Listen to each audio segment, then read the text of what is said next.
The Two Thieves by Wordsworth. Oh, now that the genius of Bewick for mine, and the skill which you learned on the banks of the Tyne, and Muses might deal with me just as they chose, for I take my last leave both of verse and of prose. What feasts would I work with a magical hand? Book learning and books should be banished the land, and for hunger and thirst in such troublesome coils that the alehouse should then have a feast on its boards. Traveller would hang his wet clothes on a chair, let them smoke, let them burn, not a straw would he care, for the prodigal son shows his dream and his sheaves, or what would there be to my tale of two thieves? Little Dan is unbreeched, he's 3 birthdays old, his grandsire at age more than 30 times old, with 90 good seasons of fair and full weather between them, and both go stealing together.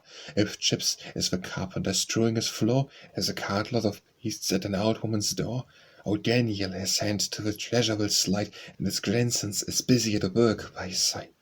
O Daniel begins, he stops short in his eye, through the lost look of thought discarding and sly. 'Tis a look which at this time is hardly his own, but tells a plain tale of the days that have flown.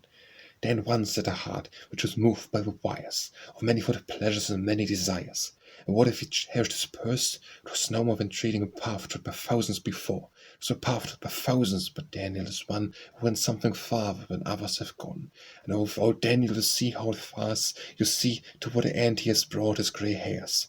The pair sally forth hand in hand. If the sun is peered out the beach, the work is begun. And yet into whatever sin they may fall, this child but half knows it, and that not at all. They hunt through the street with deliberate tread, and each in his turn is both letter and lead. Wherever they carry their plots and their wiles, every face in the village is dimpled with smiles. Never checked by the rich, nor the needy they roam, for grey-headed Dan is a daughter at home, and will gladly repair all the damage that's done, and free, were I ask, would be render for one. Old man, whom so oft I with pity have eyed, I love thee and love, sweet boy, at thy side. Long yet mayst more live, for a teacher we see lifts up a veil of our nature in thee.